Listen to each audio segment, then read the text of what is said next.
पिछले कुछ दिनों से मध्य प्रदेश में बीजेपी नेताओं के बयान सुर्खियों में हैं।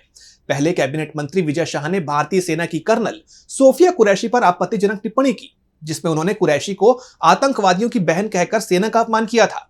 जिन्होंने हमारी बेटियों के सिंदूर उजाड़े थे, वही कटे पिटे लोगों को हमने उन्हीं की बहन भेज करके उनकी ऐसी की तैसी करवाई। एक बार मोदी जी के लिए जोरदार तालियां। इस बयान की कड़ी निंदा हुई और मध्य प्रदेश हाईकोर्ट ने उनके खिलाफ एफआईआर तक दर्ज करने का आदेश दे दिया था।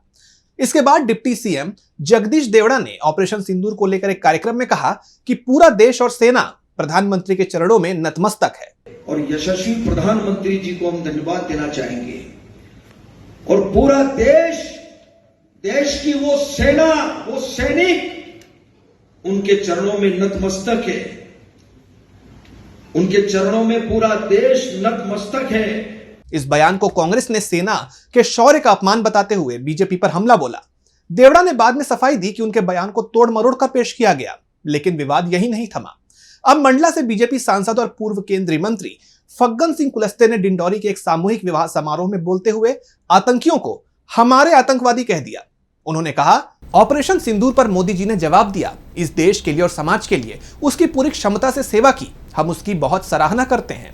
इस प्रकार के नागरिक या सेना के अधिकारी हम सब के लिए गौरव का विषय हैं। भारत के लिए पाकिस्तान के जो हमारे आतंकवादी हैं, लोग हैं, उनको उन्होंने मुंह तोड़ जवाब दिया है। फग्गन सिंह कुलस्ते का यह बयान सोशल मीडिया पर वायरल हो गया। कांग्रेस ने इसे सेना और शहीदों का अपमान करार दिया। प्रदेश कांग्रेस अध्यक्ष जीतू पटवारी ने सवाल उठाया कि क्या बीजेपी सोची समझी रणनीति के तहत मध्य प्रदेश की छवि खराब कर रही है। उन्होंने प्रधानमंत्री मोदी की चुप्पी पर भी निशाना साधा, यह कहते हुए कि उनकी खामोशी ही नेताओं को बेलगाम कर रही है। इन बयानों के बीच बीजेपी की तिरंगा यात्रा भी चर्चा में रही, जो ऑपरेशन सिंदूर की सफलता का जश्न मनाने के लिए निकाली गई।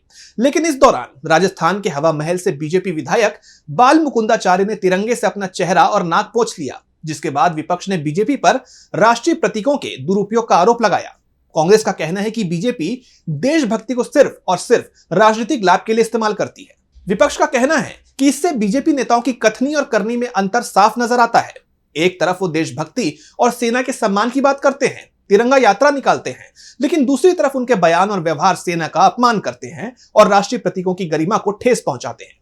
फग्गन सिंह कुलस्ते का आतंकियों को हमारा कहना, विजय शाह का सेना अधिकारी पर टिप्पणी करना और तिरंगे का अनादर, ये घटनाएं सवाल खड़ा करती हैं कि क्या बीजेपी का देशभक्ति का दावा सिर्फ दिखावा है। विपक्ष का आरोप है कि बीजेपी सेना की सफलता को वोट बैंक के लिए भुनाने की कोशिश कर रही है, लेकिन अपने नेताओं की गलतियों पर चुप्पी साध लेती है। यह स्थिति न केवल बीजेपी की छवि को नुकसान पहुंचा रही है, बल्कि समाज में गलत संदेश भी दे रही है। अब सवाल यह है कि क्या बीजेपी अपने नेताओं को जिम्मेदार बयानबाजी के लिए प्रशिक्षित करेगी या यह सिलसिला आगे भी जारी रहेगा। तो फिलहाल इस रिपोर्ट में बस इतना ही।